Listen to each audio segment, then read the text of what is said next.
Morning. আমার তো একদম গলা বসতে বসতে কোথায় বসবে, মাটিতে বসে পড়ছে। যাই হোক, আজকে কিন্তু সকালবেলা, আজকে শুক্রবার, তো দেখো সকাল থেকে কিন্তু ওয়েদারটা বেশ ভালো, মানে খুব সেই চড়া রোদ, প্রচন্ড গরম সেইটা নেই। তো আজকে শুক্রবার, কালকে শনিবার বৌদিভাই চলে যাবে। আজকে অনেক প্রিপারেশন আছে, অনেক কিছু আছে, মানে যেগুলো যেগুলো দাদাভাইয়ের জন্য পাঠাবো সেগুলো সব ঠিক করব। আর আজকে বৌদিভাইয়ের দিদি, জামাইবাবু সব আসবে, কারণ বৌদিভাইয়ের দিদির ছেলের বিয়ে, সেই মানে নেমন্তন্ন করতে, আমাদের সাথে দেখা করতেও আসবে। এমনি বৌদিভাই আসলেই এখানে ওরাও আসে, মানে বাজুদি, চন্দনদা, ওরা দেখা করতে আসে, ভালো লাগে। তো সেই আমাদের সাথেও দেখা হবে। তা চলো, আমিও রান্নাবান্নার দিকটা এগোচ্ছি। এই আর কি, ব্লগটা স্টার্ট করলাম, সঙ্গে থেকো। আর ভীষণ গলা ধরে গেছে, বেশি কথা বলতে পারছি না গো, প্লিজ একটু দেখো। সো আমাদের চা খাওয়া হয়ে গেছে। তো দেখো, এগুলো হচ্ছে ফিশ ফিলে কিনে এনেছিলাম, সেদিন গড়িয়াহাট গিয়েছিলাম না, তো দাদাভাইকে, মানে আমরা ফিশ ফ্রাই বানাবো, আর কিছুটা দাদাভাইকেও পাঠিয়ে দেবো, গড়ে পাঠিয়ে দেবো কাঁচা, ও ওখানে গিয়ে ভেজে নেবে। তো তাই জন্য দেখো এগুলো ম্যারিনেট করছি আমি, ফিশ ফিলেগুলোকে। আর এই ফিশ ফ্রাইয়ের পুরো full recipe step by step আমার কিন্তু ইন্ডিয়ান ব্লগার সুচেতনা চ্যানেলে অলরেডি আপলোড আছে, তোমরা দেখতে পারো। তো সেইভাবেই জাস্ট যেভাবে আমি ম্যারিনেট করি সেইভাবে একটু ম্যারিনেট করে নিলাম। আমি এটাকে ম্যারিনেট করে এখন সকাল সকাল, ওই জন্যই ফার্স্ট কাজ করলাম, ম্যারিনেট করে ফ্রিজে রেখে দেবো, তাহলে বিকেলবেলা আমরা বানিয়ে ফেলতে পারবো। ইন দ্য মিন টাইম দেখো, ওই বৌদিভাইয়ের দিদি, জামাইবাবু ওনারা এসে গেছেন।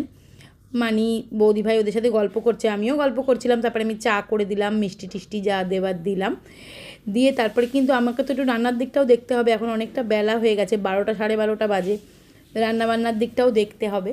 তাই জন্য ওনাদেরকে চা, জলখাবার সব কিছু দেওয়ার পরে আমি এখানটা দেখো এবার কিচেনে ঢুকছি। কিচেনে আজকে রান্না সিম্পল করব, ইলিশ মাছ করব। ইলিশ মাছ নিয়ে এসেছিলো, তাই ইলিশ মাছ করব, একটু বেগুন দিয়ে করব, অথবা কালো জিরে কাঁচা লঙ্কা দিয়ে এটা সিম্পল করে ঝোল করব, বেশি করব না, রিচ করব না, সর্ষে বাটা ফাটা একদম দেব না, এত রোজ এটা ওটা সেটা খাওয়া হচ্ছে না, ওই জন্যে। আর তো দেখো ওই ওরা গল্প করছে ওদিকে, আমিও এখান থেকে একটু একটু গল্প করছি, মাঝে মাঝে যাচ্ছি, আবার চলে আসছি রান্নার দিকে, রান্না দেখছি। আর দেখো এই এত ইলিশ মাছগুলোও ভেজেছি সব, ওগুলো দাদাভাইকে পাঠাবো, ভেজে পাঠাবো, ওই জন্যে। ওখানে তো এরকম ভালো একদম টাটকা ইলিশ পাওয়া যায় না। তো এখন সন্ধেবেলা আমি আর বৌদিভাই বসেছি এই ফিশ ফ্রাইগুলো একদম ব্রেড ক্র্যাম্পস দিয়ে যেভাবে গড়তে হয় সেভাবে গড়ে একদম বক্স করে ডিপ ফ্রিজ করে দেবো। আজকে থেকে গড়ে রাখে, কালকে একদম ডিপ ফ্রিজ হয়ে যাবে পুরো, সেটা ও যখন প্যাক করে ব্যাগে ঢুকিয়ে নেবে। আর প্লেনেও তো একদম ঠান্ডা থাকে, তো একদম ঠিকঠাক একদম চলে যাবে সুন্দরভাবে। তো সেইগুলোই দুজনে মিলে আস্তে আস্তে গড়ছি। আর জিম্মাও বলছে মা খিদে পেয়েছে, কারণ ও পড়তে যাবে, ওর আজকে একটু দেরিতে পড়া, তুমি 8টার সময় পড়তে যাবে, 8টা 8:30টায়। তো সেই জন্য আমি এগুলো তাড়াতাড়ি করে এখন সন্ধেবেলা এগুলো গড়ে নিয়ে আমি ওকে বলছি দাঁড়া, তোকে কী খেতে দেবো, সরি। আর জিম্মা বলছে পাস্তা খাবে, তা ও নিজেই পাস্তা বানাবে বলছে। আমি যে তাহলে তুই নিজেই বানা, ততক্ষণ আমরা এগুলো বানিয়ে ফেলি। এগুলো বানাতে তো একটু টাইম লাগে না, ধৈর্য ধরে, তবু দুজনে মিলে বলে একটু তাড়াতাড়ি হয়ে যাচ্ছে। তো ইন দ্য মিন টাইম দেখো ওই জিম্মা চলে এসছে এখানে, পাস্তা বানাবে বলে জল বয়েল করতে বসাচ্ছে। তা জলটা বয়েল করছে ও, তখন বৌদিভাই বলে তুই ওকে একটু দেখ, আমি যে কটা আছে বেশি আর নেই, বানিয়ে ফেলছি। তো সেটাই হচ্ছে, বানিয়ে ফেলছে ও। এই দেখো জলের মধ্যে অল্প একটু হোয়াইট অয়েল দিল, ওই প্যানটাতে পাস্তাটা বানাবে। তো আর দিচ্ছে একটু নুন আর একটু হোয়াইট অয়েল দিয়ে পাস্তাটা বয়েল করে নিতে হবে ফার্স্ট। তো নুন দিয়ে দিল। আর জিম্মা খুব ভালো পাস্তা বানায়, হোয়াইট সস পাস্তা তো ভীষণ ভালো বানায়, একদম রেস্টুরেন্টের মতন। আর এই দেখো পাস্তাটা নিয়ে এবার পাস্তা দিয়ে দিচ্ছে এখানে। আমি বললাম বেশি বানাস না, অল্প বানা, কারণ আর কেউ খাবে না, ও একাই খাবে, তাই জন্য অল্প করেই বানাচ্ছে। আর সসেস দিয়ে বানাবে এটাই বললো। আর এটা হচ্ছে দিসানো হোল হুইট পাস্তা, এটা তোমার ডুরুম হুইট থেকে তৈরি, প্রিজারভেটিভ থাকে না, এক্সট্রাডেড কালার থাকে না, যার ফলে কিন্তু টেস্টি প্লাস হেলদি। তো দেখো তেলের মধ্যে রসুন গার্লিক ফোড়ন দিয়ে সসেসগুলোকে একটু সতে করে নিতে হবে, একটু সসেসগুলো এরকম ছোটো ছোটো পিস করে কেটে আর একটু টস করে নিতে, মানে একটু সতে করে নিলে টেস্ট হয়। বাটারেও করা যায়, কিন্তু ও ওখানে ওই হোয়াইট অয়েলেই করছে। তো দেখো এটা একটু টস করে নিচ্ছে। আর এখানে ও এটা বানাচ্ছে, আর বৌদিভাইয়ের ওইগুলো গড়া হয়ে গেছে। বৌদিভাই ভিডিওটা করছে, আর আমি কয়েকটা বাসন পড়েছে অনেক বেশি, সব কাঁচের বাসন। তারপরে এইসব ফিশ ফ্রাই বানালে একটু বাসন বেশি হয় না গো, তো সেই বাসনগুলোও আমি একটু ধুয়ে ফেলছি। মানে তিনজনেই কাজ করছি আর কি, কারণ জিম্মা পাস্তাটা বানিয়ে খেয়ে নিয়ে আর পড়তে দেখিয়ে দিয়েছিলিস। মানে বোঝাই যায়নি যে ওটা পাস্তা খাচ্ছে। এও তো বদমাস না, পটপট তাড়াতাড়ি করে খেয়ে নিল, হয়তো দেখাই গেল না। এবার ওটা দিয়ে দে, তো সসটা তো টেনে যাচ্ছে।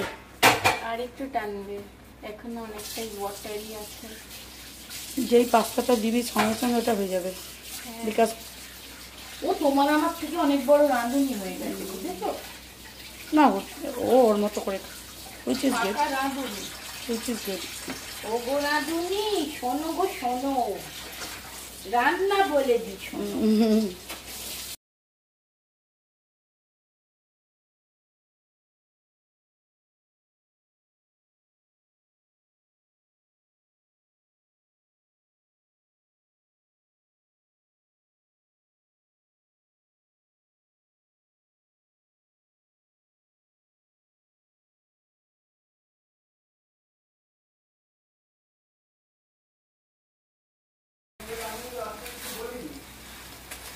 প্লেটিং করে ফেল। এখানে এটাও রাখবো। এই তো হচ্ছে তো।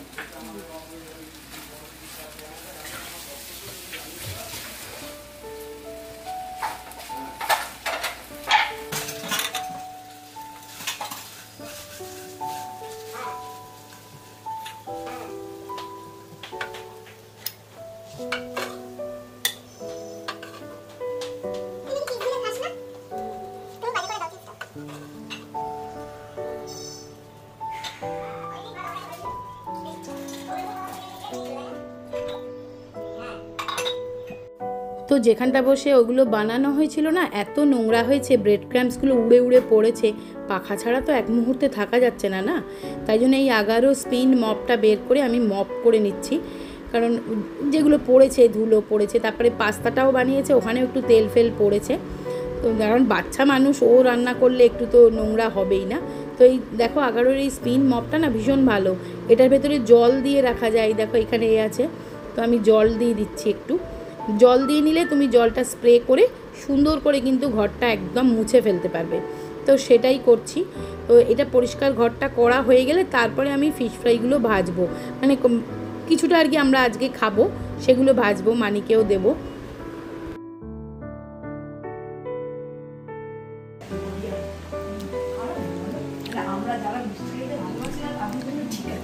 এই যে এটা কোনটা দেখাও, এই যে এটা বাঞ্ছারামের ক্ষীরের গজা। কি গজা আর কি, ভাজা গজা আর কি, ক্ষীরের গজা কড়া পাকে।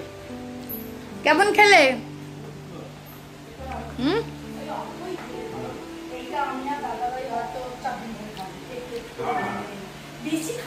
আর এই যে আজকে আমাদের এসেছে আরসালানের বিরিয়ানি, চাপ,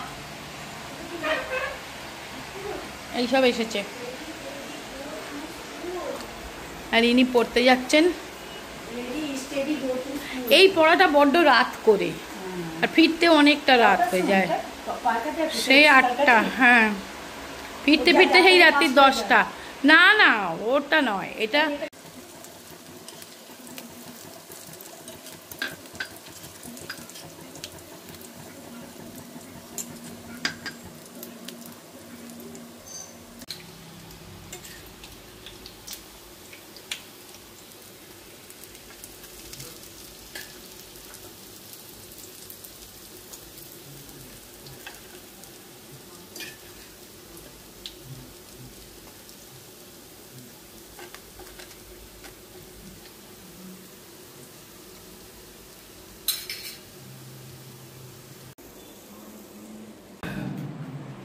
কেমন হয়েছে মানি ফিশ ফ্রাই?